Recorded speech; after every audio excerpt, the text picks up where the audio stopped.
বিশ্বের ছোট বড় সকল মুসলমান ভাই বোনেরা, আসসালামু আলাইকুম রাহমাতুল্লাহ বারাকাতুহু। আজকে আমার আলোচনা বিষয় হলো নামাজ সম্পর্কে।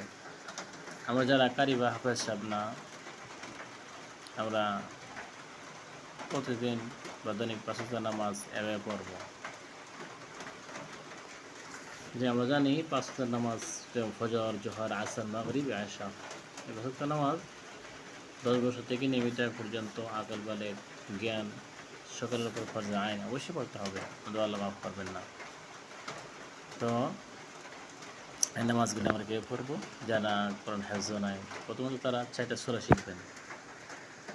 যেমন সূরাতুল কাউসার, বিসমিল্লাহির রহমানির রহিম, ইন্না আ'তাইনাকাল কাউসার ফাসাল্লি লিরাব্বিকা ওয়ানহার, ইন্না শানিয়াকা হুয়াল আবতার। সূরা ইখলাস, কুল হুয়াল্লাহু সূরা, বিসমিল্লাহির রহমানির রহিম, কুল হুয়াল্লাহু আহাদ, আল্লাহুস সামাদ, লাম ইয়ালিদ ওয়া লাম ইউলাদ ওয়া লাম ইয়াকুল লাহু কুফুয়ান আহাদ। সূরাতুল ফালাক বা সূরা ফালাক সূরা, قل أعوذ بالفلق من شر ما خلق ومن شر غاسق إذا وقب ومن شر النفاثات في العقد ومن شر حاسد إذا حسد.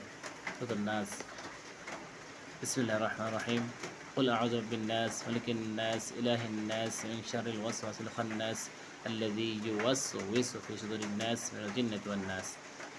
প্রিয় শ্রোতবৃন্দ, আমরা যারা কোরআন শরীফ বেশি সূরা জানি না, তো আমরা আপাতত এই 4টি সূরা মুখস্থ করব। 4টি সূরা দিয়ে 2 রাকাত বিশিষ্ট নামাজ পড়তে পারবেন এবং 4 রাকাত বিশিষ্ট নামাজও পড়তে পারবেন।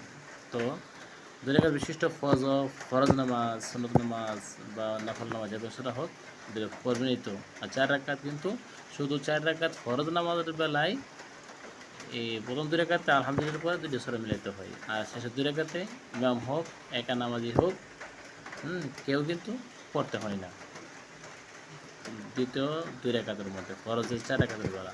আর সুন্নতের বেলা কিন্তু অবশ্যই 4 রাকাতের মধ্যে আলহামদুলিল্লাহর পরে 4টি সূরা মিলাইতে হবে। তার জন্য সূরা পড়ার নিয়ম হলো কোরআন শরীফের উপর থেকে নিচে আসবেন। উপরটা যদি ছোটো হয় তখন সমস্যা নাই, নিচের সূরা যদি বড় হয় তাও ধারাবাহিকতা ঠিক রাখতে হবে। নিচের সূরা বড় হলেও উপর থেকে করে আসতে হবে। তা আছে এখানে রাখলাম। আমার ভিডিও এই সমাধান ভিডিওর মাধ্যমে সব ইনশাআল্লাহ মোটামুটি জানতে পারবেন। লাইক, শেয়ার, সাবস্ক্রাইব করবেন এবং কমেন্টে জানাইবেন। এগুলো কিন্তু অনেক অডিও ভিডিও না বা এই আপনার টিকটক বা অন্য কোনো ভিডিও না, এগুলো হলো মাসলা মাসাইল সম্পর্কে ইনশাআল্লাহ অবশ্যই অন্য কেউ শেখার সুযোগ করে দেন। আসসালামু আলাইকুম ওয়া রাহমাতুল্লাহ।